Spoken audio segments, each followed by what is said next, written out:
Nos vídeos passados, a gente se familiarizou com aritmética modular e com operações como soma e multiplicação. A gente já sabe algoritmos eficientes para essas operações no contexto de aritmética modular. Basta a gente fazer a soma nos inteiros ou o produto nos inteiros e depois tomar o resto da divisão pelo módulo. No entanto, o problema de exponenciação modular tem uma diferença fundamental se comparado à exponenciação de inteiros. Para ver isso, note que se a gente quisesse calcular o resto da divisão de 18 elevado a 83 por 176, a princípio a gente poderia calcular 18 elevado a 83, esse número de 105 dígitos aqui, e depois dividir por 176. Mas nota que a entrada desse problema, ou seja, a base, o expoente e o módulo, todos são números pequenos, com 2 ou 3 dígitos. E a saída é um número entre 0 e 175. Então, a princípio, poderia existir um algoritmo eficiente para calcular esse número entre 0 e 175 que a gente quer. Se o expoente fosse ainda maior, a gente teria um problema grave. Por exemplo, se fosse 10 elevado a 1000, de modo que o expoente tenha 100 dígitos, isso seria 1 seguido de 10 a 99 zeros. E, portanto, o tamanho da saída é exponencial no tamanho da entrada, o que é de se esperar, dado que a operação é exponenciação. Uma outra ideia um pouco melhor para calcular o resto da divisão de 18 elevado a 83 por 176 é fazer 18 vezes 18, tomar o resto do módulo 176. Depois vezes 18, tomar o resto de novo. Até que a gente tenha multiplicado por 18 a quantidade de vezes indicada no expoente. Essa ideia é melhor, mas se o expoente for como a gente tinha descrito anteriormente, tipo 1 seguido de 99 zeros, esse algoritmo nunca vai acabar na prática. Nessa aula, a gente vai ver um algoritmo eficiente para exponenciação modular, ou seja, um algoritmo que demora tempo polinomial no número de dígitos da base, do expoente e do módulo, e que retorna o resto que a gente quer. Para explicar a ideia dele, a primeira coisa que a gente vai fazer vai ser expressar o expoente em binário, no caso aqui 83. Para isso, a gente vai usar divisões sucessivas, como a gente viu na aula de bases. Então, 83 dividido por 2 dá 41 com resto 1. 41 dividido por 2 dá 20 com resto 1. 20 dividido por 2 dá 10 com resto 0. 10 dividido por 2 dá 5 com resto 0. 5 dividido por 2 dá 2 com resto 1. 2 dividido por 2 dá 1 com resto 0. 1 dividido por 2 dá 0 com resto 1. Daqui a gente conclui que a representação binária do 83 tem dígito menos significativo 1, segundo dígito menos significativo 1 também, terceiro dígito menos significativo 0. Ou seja, a gente pode ler os dígitos de trás para frente e obter que 83 é igual a... Essas posições aqui representam 2 elevado a 0, 2 elevado a 1, 2 elevado a 2, 2 elevado a 3, 2 elevado a 4, 2 elevado a 5 e 2 elevado a 6. Então, a gente conseguiu expressar o 83 como sendo 2 elevado a 6 mais 2 elevado a 4 mais 2 elevado a 1 mais 2 elevado a 0. Ou seja, 64 mais 16 mais 2 mais 1. Assim, para qualquer inteiro a elevado a 83 é igual a elevado a 64 mais 16 mais 2 mais 1. E isso daqui é igual a elevado a 64 vezes a elevado a 16 vezes a elevado a 2 vezes a elevado a 1. Então, a gente reduziu o problema de calcular a elevado a 83 a calcular a elevado a várias potências de 2. Para ver como essa decomposição facilita calcular o resto da divisão de 18 elevado a 83 por 176, a gente vai calcular esses valores da tabela aqui. Então, 18 elevado a 1 é 18, portanto, o resto da divisão por 176 é o próprio 18. 18 ao quadrado é 324. Fazendo o resto da divisão por 176, isso dá 148. Mas agora, ao invés de calcular 18 à quarta, eu vou pegar o resto anterior, ou seja, a forma reduzida de 18 ao quadrado, vou elevar isso ao quadrado e vou reduzir. Vou tomar o resto módulo 176. Então, fazendo isso numa calculadora aqui dá 80. Para calcular o 18 elevado a 8, que é 18 elevado a 4 vezes 18 elevado a 4, então eu vou pegar o resto anterior, elevar ao quadrado e tomar módulo 176. E aí isso daqui dá 64 numa calculadora. Para o próximo passo, a mesma coisa, eu elevo ao quadrado e vejo o resto por 176, aí aqui dá 48. Fazendo novamente, aqui dá 16 e aqui dá 80. Lembrando, cada passo foi elevar ao quadrado e tomar módulo. Elevar ao quadrado e tomar módulo, e assim vai. Então, agora a gente pode vir aqui, 18 elevado a 83 é congruente a 80 vezes 48 vezes 148 vezes 18. E agora a gente pode multiplicar e tomar o resto em cada passo. 80 vezes 48, tomando o resto por 176 é 144. 144 vezes 148, tomando o resto por 176, isso daqui é 16. E aí 16 vezes 18, tomando o resto por 176, isso daqui dá 112. E, portanto, a gente calculou o resto desejado. Então, o que a gente fez? A gente coletou as potências de 2 relevantes e a gente multiplicou elas. E multiplicar a gente sabe fazer eficientemente.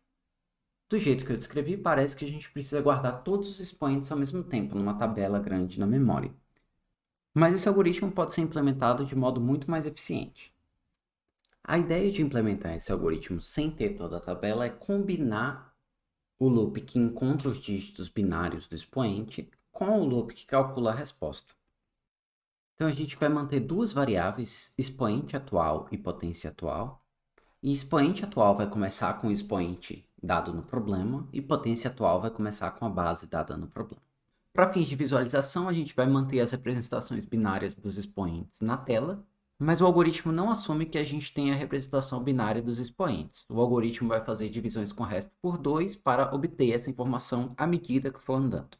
Em cada passo, a gente vai perguntar o seguinte: o expoente atual é ímpar? Ou seja, o último dígito binário do expoente atual é igual a 1?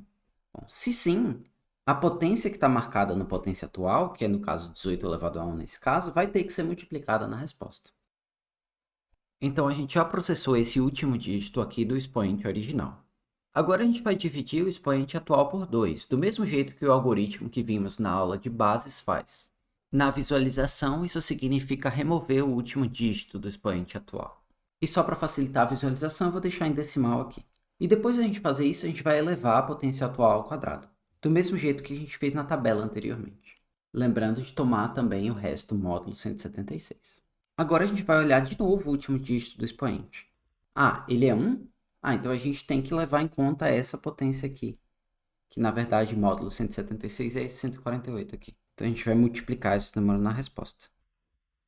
Assim a gente também processou esse dígito do expoente original. Agora a gente vai dividir por 2 o expoente atual. E a gente vai elevar a potência atual ao quadrado. Eu colei esse 80 da tabela porque a gente já tinha computado ele, mas era só pegar o 148, elevar ao quadrado e tomar o resto por 176. Agora, o expoente atual é ímpar? Não. Então a gente não precisa multiplicar por 18 elevado a 4. Então a gente processou esse dígito aqui do expoente. Agora a gente tem que atualizar as variáveis de novo. A gente vai dividir o expoente atual por 2 e a gente vai elevar a potência atual ao quadrado. Se a gente continuar isso várias vezes, a gente vai processar todos os demais dígitos. Então, nesse caso, o expoente atual não era ímpar, então a gente não multiplicou a resposta, mas atualizou as variáveis. Nesse caso, o expoente atual foi ímpar, então a gente multiplicou pela potência atual, que é 48.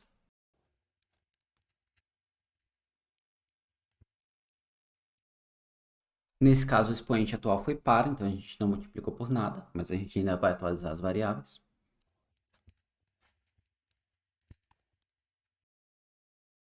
E nesse caso, o expoente atual foi ímpar, então a gente multiplicou pela potência atual. Nessas multiplicações da variável resposta, a gente tem que lembrar de fazer as coisas sempre em módulo 176. Então, quando a gente escreveu 18 vezes 148, na verdade, o que estava na variável resposta era 24, que é o resto da divisão. E aí, quando a gente multiplicou por 48, o que estava na variável resposta era o resto da divisão de 24 vezes 48 por 176, que era 96. E quando a gente multiplicou 96 por 80, a gente tomou o módulo 176 e o que ficou na variável resposta foi 112. E, portanto, o resto procurado é 112, como a gente já tinha obtido antes. Os valores intermediários que apareceram na variável resposta, eles eram 18 elevado ao expoente dado por essa coisa, por essa coisa, por essa outra coisa aqui. Então, como os dígitos dos expoentes são processados da direita para a esquerda, esse algoritmo é chamado de exponenciação binária da direita para a esquerda.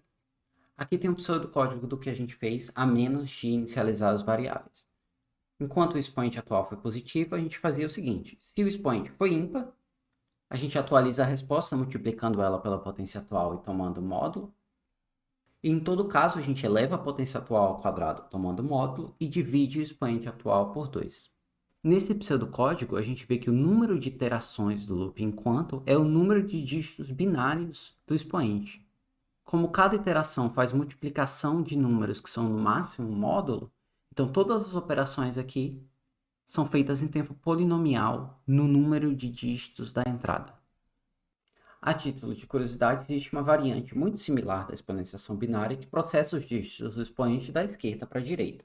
Eu falei a título de curiosidade porque essa versão acaba sendo um pouco mais lenta e como essa primitiva a gente vai usar muito nos TPs, vale a pena fazê-la do jeito mais rápido possível.